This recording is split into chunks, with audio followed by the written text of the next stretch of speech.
dunia dan seisinya ini bagi Allah tak sama nilainya dengan sebelah sayap lalat. Barang siapa yang beramal untuk akhiratnya, Allah akan cukupkan baginya urusan dunia. Sayati zamanun 'alan nasi as-sabiru fihim qalqabit al-jamarah. Akan ada satu masa di akhir zaman yang berpegang teguh dengan agamanya seperti orang yang sedang memegang bara api.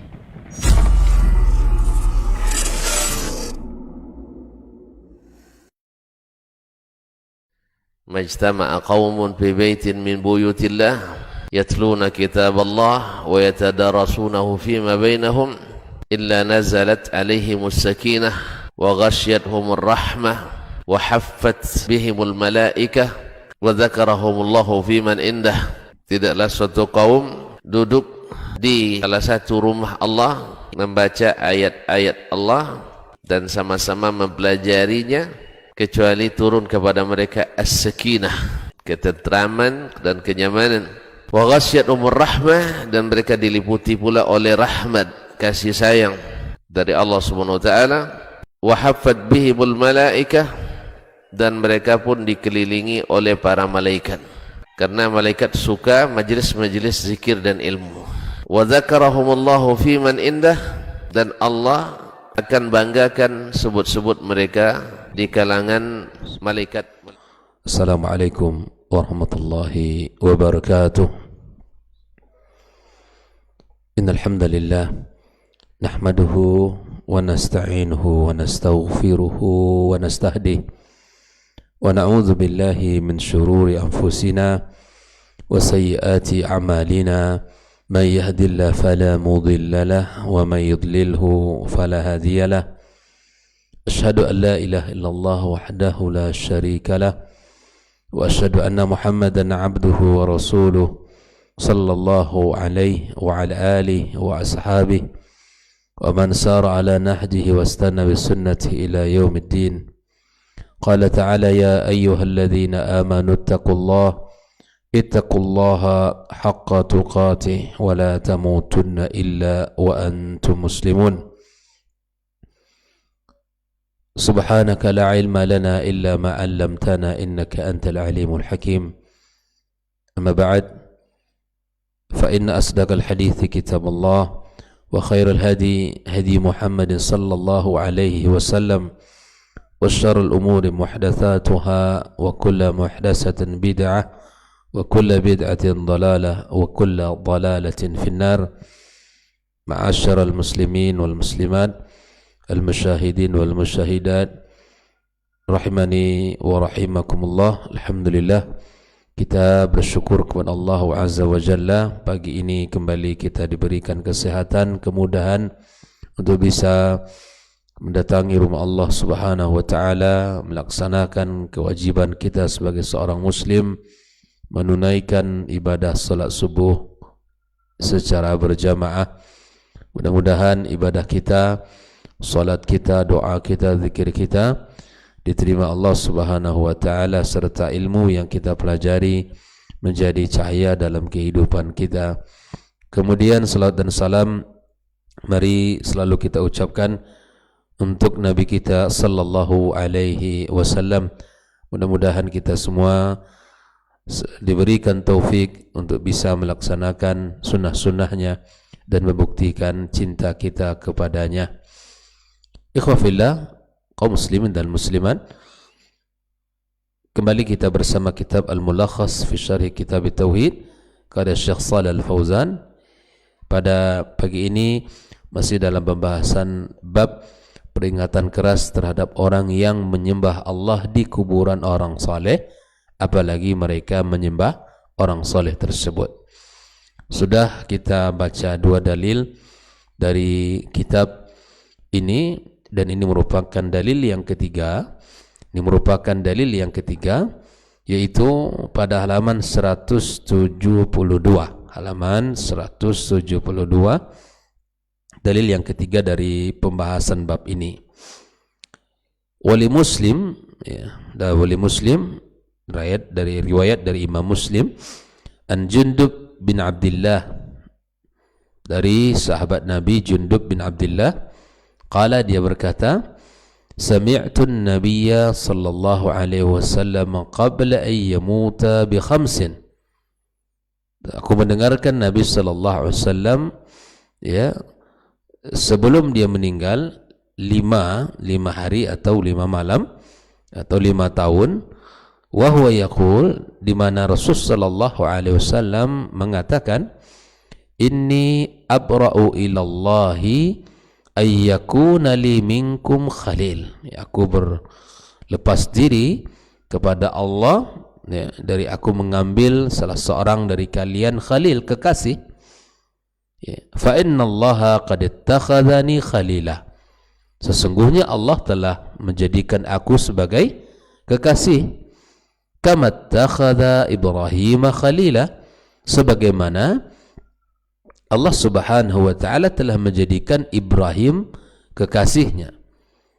Walau kuntu muttakhidan min ummati khalila, andaikan aku mengambil seorang kekasih dari umatku, lattakhastu Abu Bakrin khalila, sungguh aku akan menjadikannya Abu Bakar As-Siddiq sebagai khalil, sebagai kekasih. Ala wa inna man kana qablakum kanu yattakhiduna qubur anbiya'ihim masajida. Ya, ketahuilah sesungguhnya orang-orang sebelum kalian, mereka menjadikan kuburan para nabi mereka masajid, ya, sebagai masjid. Ya. Ala fala tattakhidul qubur masajida fa inni anhaakum an zalik.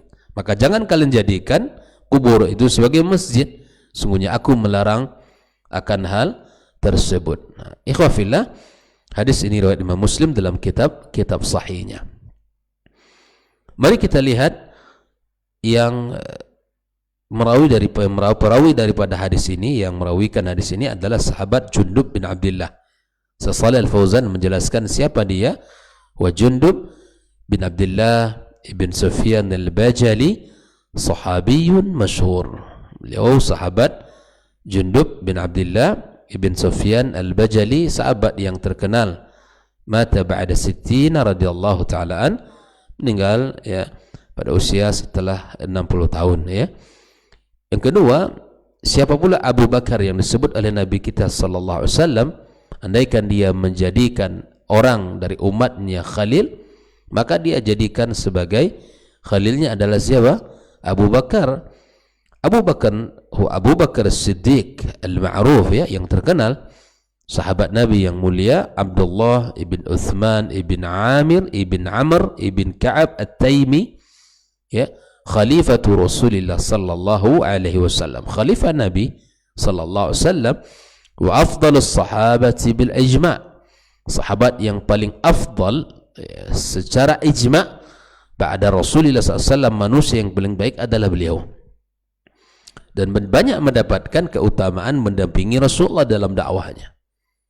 Sahabat ya yang banyak berjasa di perjuangan dakwah di kota Mekah, mengislamkan para budak, dengan hartanya dia beli dan bebaskan, dan akhirnya mereka masuk Islam.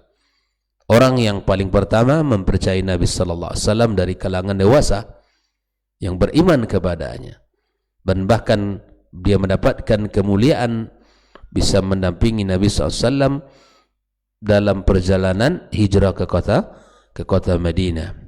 Beliau sahabat yang terkenal, umata sanata 13 ya, meninggal pada tahun ke-13, atau dia memiliki usia 63 tahun radhiyallahu taala anhu. Di dalam hadis yang beliau sebutkan ini, di mana Jundub mengatakan, aku mendengarkan Nabi bersabda, ya qabla sami'tu an-nabiyya qabla an yamuta bi khamsin. Makna daripada bi khamsin di sini, atau bi khamsi layal, sebelum atau 5 malam sebelum beliau wafat, wa qila khamsa sin, atau 5 tahun sebelum beliau meninggal. Nah, ini ihtimal dalam makna khams di sini. Makna ini abra ay amtani au ankir. Saya mengingkari dan melarang. Khalilan bimana khalil huwal mahbub ghayat al mahabbah, yang dicintai, seorang yang dicintai pada puncak yang sangat tinggi. Khalil itu berbeda dengan as-suhbah, sahabat. Sahabat biasa, tingkatan yang paling tingginya adalah khalil, orang yang paling dekat. Puncak orang dicintai itu namanya khalil. Apabila sampai pada puncak kita dicintai dan mencintai, maka itu disebut dengan khalil. Di antara nabi yang mendapatkan gelar ini adalah Ibrahim alaihissalam, Khalilur Rahman, kekasih Allah subhanahu wa ta'ala, yang merupakan hamba Allah yang sangat dicintai Allah azza wa jalla. Ala, ini harf istiftahi wa tanbih, huruf pembuka dan peringatan. Man kana qablakum ay ya'ni al-yahuda wan nasar. Nabi SAW dalam hadis ini kembali mengingatkan kita akan penyimpangan yang dilakukan oleh orang Yahud dan Nasrani. Yang sudah kita bahas 2 hadis sebelumnya juga demikian, laknat untuk orang Yahud dan Nasrani. Kenapa? Karena menjadikan kuburan para nabi mereka sebagai masjid. Nah, di sini ala wa inna man kana qablakum, orang-orang sebelum kalian. Siapa mereka sebelum kalian di sini? Al-Yahud wan Nasara. Yattakhiduna qubur anbiya'ihim masajida, yang menjadikan kuburan para nabi mereka sebagai masjid. Seperti apa bentuknya? Ibis salati indaha, salat di kuburan itu. Wa ilaiha, dan bahkan salat menghadapnya. Bayangkan ya. Dan hari ini pun terkadang di sebagian umat melakukan hal ini. Ini merupakan perbuatan yang keliru, perbuatan yang salah. Salat itu di masjid, rumah Allah, yang Allah jadikan sebagai tempat terbaik di muka bumi, bukan di kuburan. Sebagian yang tidak mendapatkan ilmu tentang hadis ini menjadikan masjid kuburan sebagai masjid, lebih ramai ke kuburannya daripada ke masjidnya. Wa bina'il masajid wal qubabi alaih, dan membangun masjid dan membangun kubah di atasnya. Ikhwafillah. Lalu kemudian Syekh Shalih Al-Fauzan menjelaskan hadis ini secara global. Yang pertama, beliau mengatakan yatahaddatsu sallallahu alaihi wasallam qubaila wafatihi ila ummatihi bihaditsin muhim. Nabi SAW berbicara kepada umatnya sebelum wafat beliau dengan sebuah pembicaraan yang sangat penting. Nabi SAW menyampaikan pesan yang sangat penting sebelum wafatnya. Ini bentuk perhatian Nabi SAW terhadap umatnya. Tidak ada kesempatan yang bisa diberikan nasihat kecuali Nabi memberikan nasihat. Fayukhbiru an makanatihi indallah. Yang pertama pesannya apa? Bahwa Nabi menyebutkan kedudukan dia di sisi Allah itu seperti apa. Dan Nabi SAW telah mengatakan sesungguhnya Allah telah menjadikan dia sebagai khalil, seorang yang dicintai oleh Allah Subhanahu wa taala. Wa annaha balagat a'la darajatil mahabbah, dan beliau telah sampai pada puncak yang tertinggi dari kecintaan. Dia mendapatkan itu, dia telah memperoleh itu. Ikhwafillah, Nabi kita sallallahu alaihi wasallam, Nabi kita telah mendapatkan puncak kecintaan dari Allah tabaraka wa taala. Nah, kama nalaha abuhu Ibrahim alaihissalam, sebagaimana dia juga menyampaikan kedudukan Nabi Ibrahim yang telah mendapatkan kedudukan itu sebelum dia. Ibrahim alaihissalam telah mendapatkan puncak dari kecintaan itu, sebagaimana dia mendapatkannya. Nah, dalam pesan ini ikhwafillah, walidzalika nafa yakuna lahu khalilun ghairullah.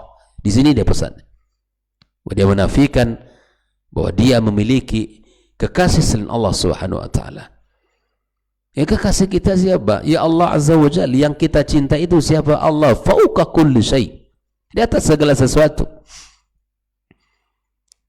Di atas segala sesuatu. Allah yang menjadi tumpuan harapan kita, Allah yang menjadi ya tempat kita melumpahkan kecintaan kita, ya, rasa takut kita dan ta'zim kita adalah Allah Azza wa Jalla. Ya. Lianna qalbahu imtala'a min mahabbatihi wa ta'zimihi wa ma'rifatihi.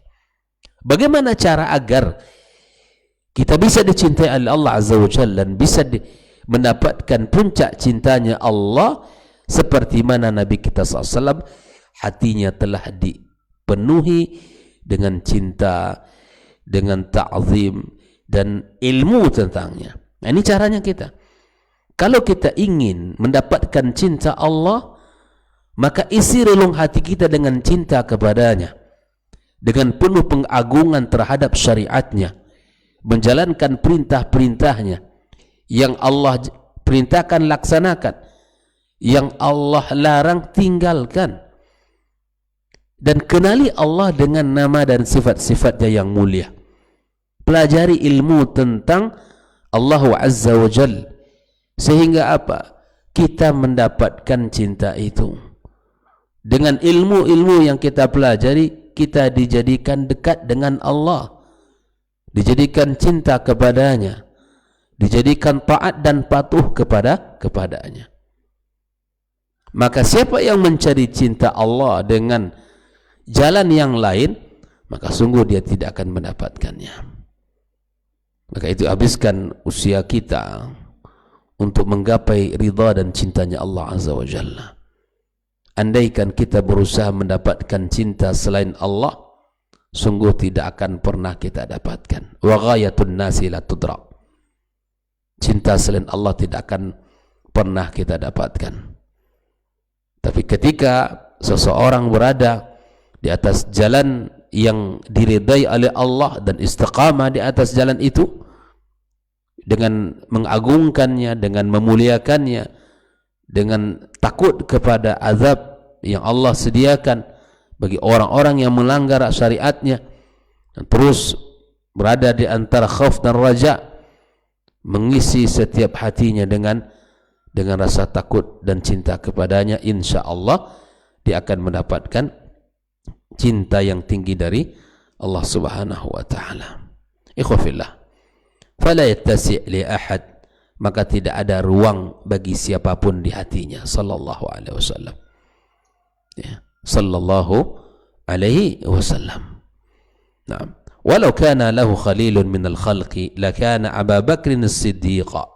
Andaikan Nabi kita sallallahu alaihi wasallam punya kekasih selain Allah Azza wa Jalla, maka tentulah yang akan menjadi kekasihnya siapa?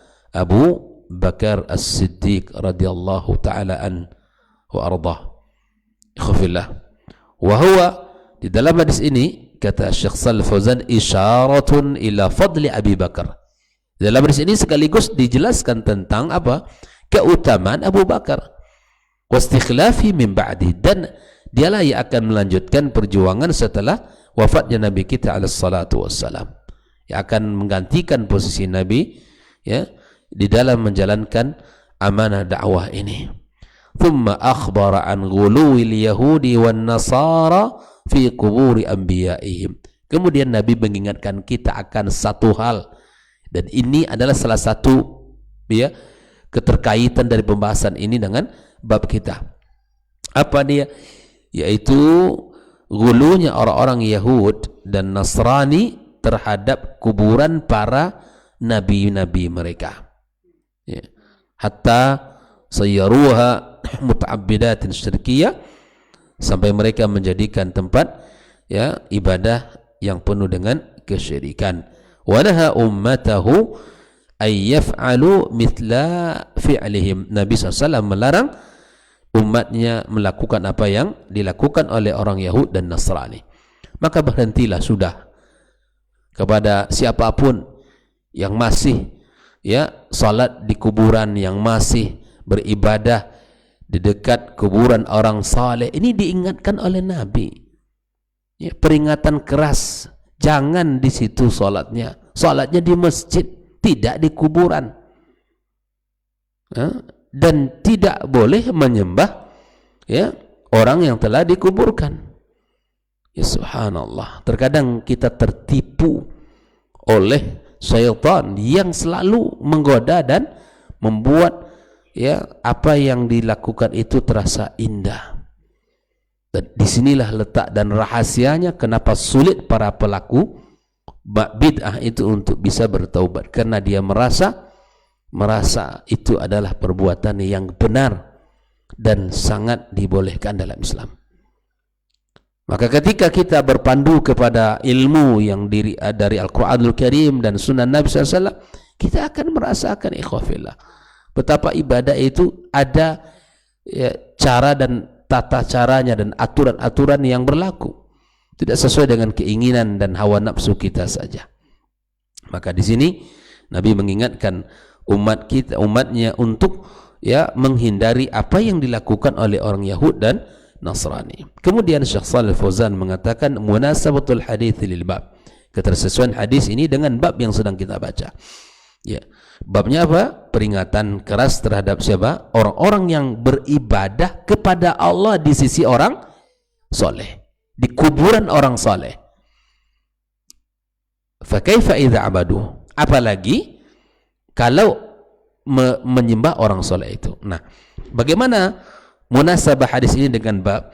Anna fihi nahya, di sini dalam bab di sini ada larangan. Larangan apa? An-ittikhadil qubur, larangan menjadikan kuburan itu amkinatan lil ibadah, sebagai tempat ibadah. Sebelumnya kita bahas ada di antara sebagian makam itu ada namanya ya kotak makam. Kotak amalnya itu ada ya, kotak infak makam. Ya, terkadang para penjaganya itu sebagai bagian usaha untuk mendapatkan kehidupan di situ, mengatasnamakan ya, atasnamakan ini orang saleh. Maka dalam hadis ini terdapat larangan menjadikan kuburan itu sebagai tempat ibadah. Kenapa demikian? Li'annahu wasilatun ila syirki, karena itu merupakan wasilah untuk kesyirikan. Kita tahu kesyirikan itu dosa besar. Jika dia tidak bertobat kepada Allah sebelum meninggal, maka dosanya tidak diampunkan. Kezaliman yang paling besar adalah kesyirikan. Perbuatan yang bisa menggugurkan amal saleh kita adalah kesyirikan. Tidak ada yang dibenci oleh Allah Azza wa Jalla dari amalan kemaksiatan melainkan kesyirikan. Kebencian dan Allah Azza wa Jalla terhadap kesyirikan, bahkan Allah katakan ana aghna syuraka an syirki, tidak mutu dengan kesyirikan kalian, kata Allah Azza wa Jalla. Maka dia dilarang. Kama taf'al al-yahud wan nasara wa ghairuhum min ahli al-bid'ah. Dan begitu juga ya sebagaimana yang dilakukan oleh orang Yahud dan Nasrani dan yang lainnya. Ini banyak kuburiyun ya, para penyembah kubur. Ke masjid tidak pernah, tapi kubur rajin. Ke masjid langkahnya berat kakinya berat untuk melangkah, tapi ke kuburan sangat senang dan bahagia. Ini subhanallah, ini terbalik ini. Terbalik kuburiyun, para penyembah kubur. Yang berawal dari tradisi-tradisi, yang berawal dari kebiasaan-kebiasaan, akhirnya menjadi apa? Ya, ketertarikan. Karena di situ datang syaitan, zayyin lahu a'malu, akan yang perindah amal itu. Syaitan suka kalau umat ini tergelincir. Maka tugas kita, para duat, para asatizah, dan kita semua kaum muslimin menjelaskan, wajib menjelaskan ini, punya tanggung jawab besar di hadapan Allah Azza wa Jalla kita. Maka itu ikhwafillah ya, tinggalkan perbuatan Yahud dan Nasrani ini. Ini bukan kebiasaan para as-salafus salih. Ini bukan kebiasaan orang-orang yang berada di atas manhaj yang benar. Mendatangi kuburan dan salat di situ adalah kekhilafan dan kesalahan besar yang mesti kita tinggalkan. Ya.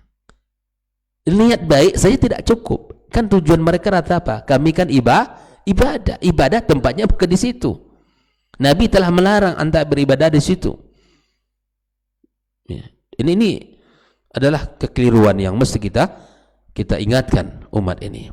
Lalu terakhir Syekh Shalih Fauzan mengatakan ma yustafadu minal hadis, Pelajaran apa yang bisa kita ambil? Yang pertama, an-nahyu an ittikhadil kuburi amkinatan lil ibadah. Larangan menjadikan kuburan sebagai tempat ibadah, yusalla indaha, salat di situ, au ilaiha, atau kepada orang itu yang dikuburkan, wa yubna 'alaiha masajidu au kubab, atau membangun masjid atau kubab, hadaran minal wuqu' fi syirki bisababi dzalik. Ya, sebagai bentuk peringatan agar kita tidak melakukan kesyirikan. Yang kedua, saddu dzara'i al-mufdiyati ila syirki, menutup jalan dan sarana yang mengantarkan kita kepada kesyirikan. Di dalam syariat Islam pasti ditutup itu seluruh jalan yang mengantarkan kepada dosa dan maksiat, apalagi kesyirikan, mesti ditutup. Yang ketiga, itsbatul mahabbati lillahi subhanahu ala ma yaliku bijalali, menetapkan kecintaan kita kepada Allah azza wa jalla ma yaliku bijalali, itsbatul mahabbati lillah, menetapkan al-mahabbah bagi Allah. Allah mencintai, ya, Allah mencintai, dan cintanya Allah kepada makhluk ma yaliku bijalali, sesuai dengan keagungannya, kemuliaannya. Jangan kita takwilkan, berarti nanti pembahasannya beda lagi. Jadi Allah mencintai, sebagaimana Allah juga mendengar, Allah berbicara, isbat al-kalam lillah, isbat as-sam' lillah wal basar lillah. Allah juga mencintai. Dalam hadis juga kita dapatkan ketika seorang hamba mendatangi Allah dalam keadaan berjalan, maka Allah akan datang kembali dalam keadaan berlari, dan seterusnya. Itu hadisnya sahih dan benar. Sampai nanti apa? Sampai nanti pendengaran yang ia dengarkan dan lisan yang ia ucapkan, ya, itu ada semuanya adalah sesuai dengan apa yang diridai oleh Allah Subhanahu wa taala. Yang keempat, fadlul khalilaini, di dalam hadis ini juga disebutkan keutamaan dua orang yang dicintai Allah, Muhammad wa Ibrahim alaihi wassalam.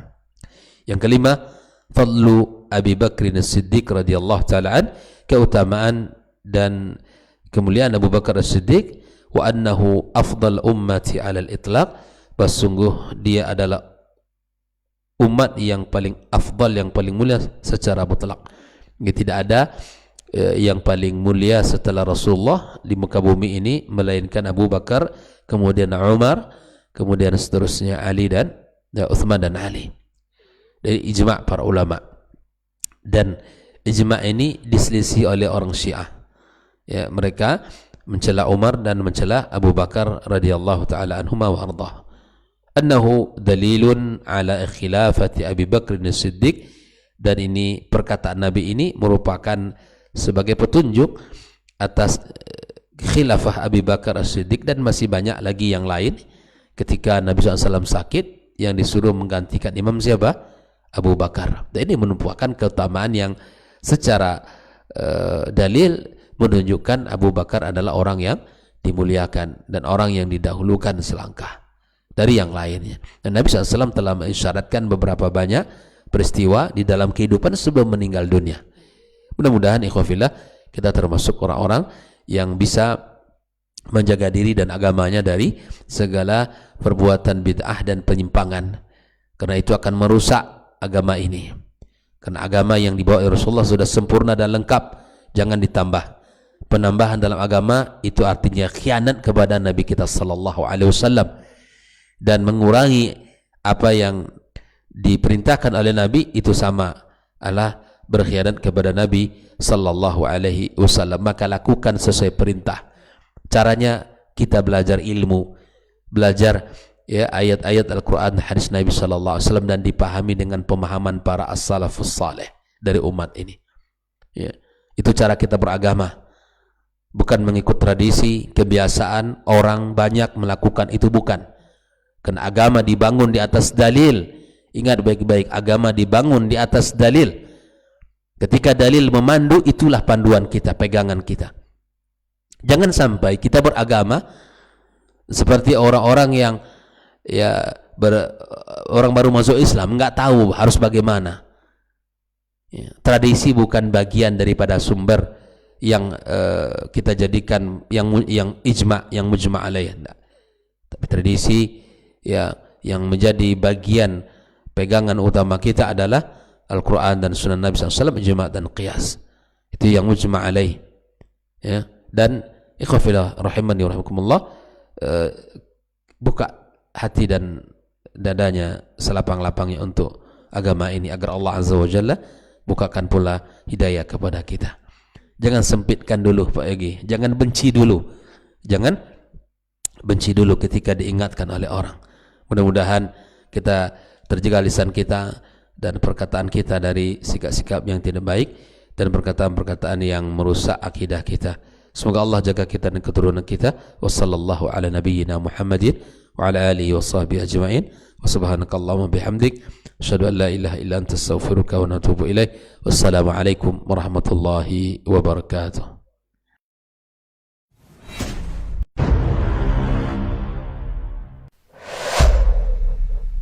Dunia dan seisinya ini bagi Allah tak sama nilainya dengan sebelah sayap lalat.